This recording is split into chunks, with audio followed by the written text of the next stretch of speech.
ये बात पिछले 3 सालों से है। ये जब ये पार्टी और परिवार टूटी थी तो प्राइवेट में तो टूटा नहीं था, ये इसका तो बाकायदा उन्होंने पशुपति कुमार पारस जी ने प्रेस कॉन्फ्रेंस करके बताया था सब कुछ। तो ऐसे में ये कहूँगा मैं कि जीतन राम मांझी जी हमारे बहुत सीनियर हैं, बहुत पूर्व मुख्यमंत्री रहे हैं, बहुत आदर सम्मान है उनका। लेकिन जब भी आप आ करके रामविलास पासवान जी की जो विरासत है, आप जो उनके गुण रहे हैं, जो आज उनके मूल्यों पर उद्देश्यों पे चल रहा हो, आप उसी को देने की बात करें। नमस्कार, आप देख रहे हैं 4 PM और मैं हूं अभिषेक मिश्रा। देखिए, चिराग पासवान केंद्र सरकार में मंत्री हैं और एनडीए का हिस्सा हैं। जीतन राम मांझी भी केंद्र सरकार में मंत्री हैं और एनडीए का हिस्सा हैं। लेकिन एनडीए के कुनबे में किस तरह से दरार है, इसका अंदाजा आप इसी बात से लगा लीजिए कि चिराग और मांझी दोनों एनडीए का हिस्सा हैं, दोनों मोदी सरकार में मंत्री हैं, लेकिन दोनों के बीच जो भिड़ंत है वो भी जग जाहिर है। लड़ाई कोई पर्दे के पीछे नहीं है, लड़ाई कोई अंदर खाने की नहीं है, बल्कि जो झगड़ा है वो खुलकर सामने आता रहा है। चिराग पासवान की पार्टी के लोग जीतन राम मांझी को आईना दिखाते हैं, उन पर पलटवार करते हैं, तो वार जीतन राम मांझी करते हैं, चिराग पासवान से भिड़ जाते हैं। चिराग पासवान को लेकर उनकी पार्टी का जो बयान आता है या उनका जो बयान आता है, जाहिर तौर पर वो बड़ा नागवार गुजरता है। तो ये एनडीए के इन दो दलों के बीच या एनडीए के इन दो नेताओं और उनकी पार्टी के नेताओं के बीच जो भिड़ंत चल रही है, अब उसको लेकर एक बयान चिराग की पार्टी के सांसद का भी आया है।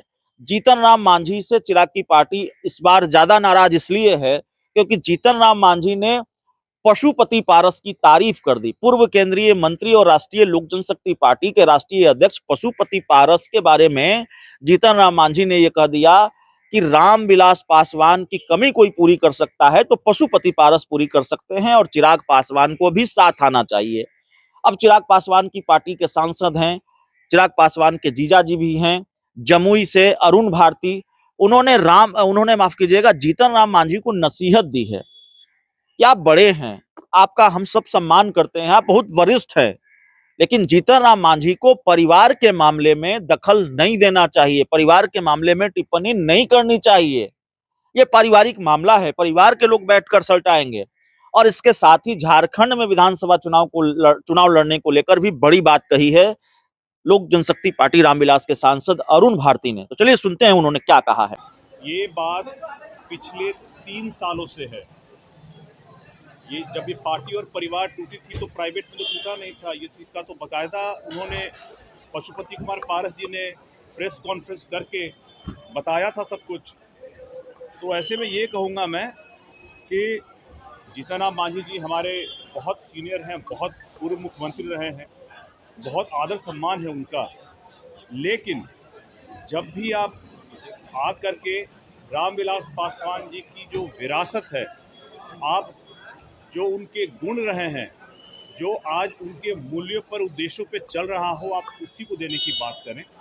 आप इसको किसी भी तरह से पारस जी की तरफ मत धकेलें। ये अगर एक परिवार का झगड़ा है तो इसमें परिवार के झगड़े में परिवार के लोग ही इसको बैठ करके सुलझाएंगे, इसमें किसी तीसरे की जगह नहीं। झारखंड में आप प्रभारी बनाए गए हैं, झारखंड विधानसभा चुनाव नजदीक है, ऐसे में एनडीए से क्या सहमति मिल गई है? लोजपा रामविलास को कितने सीट मिलेंगे? लोजपा रामविलास झारखंड के विधानसभा चुनाव में हिस्सा लेगी और हमारी गठबंधन में बात चल रही है सीटों को लेकर के। एक बार जब सहमति बन जाएगी तो आपको भी उसकी जानकारी दे दी जाएगी। कितनी सीटों पर लड़ने की आप लोगों की मांग है? ये एक बार आपसी तय हो जाए, इसके बाद आप लोगों को जानकारी देंगे। तब क्या रास्ता हो? हाँ, सहमति होने की। अभी हम लोग भविष्य का कोई भी कयास नहीं लगा रहे हैं।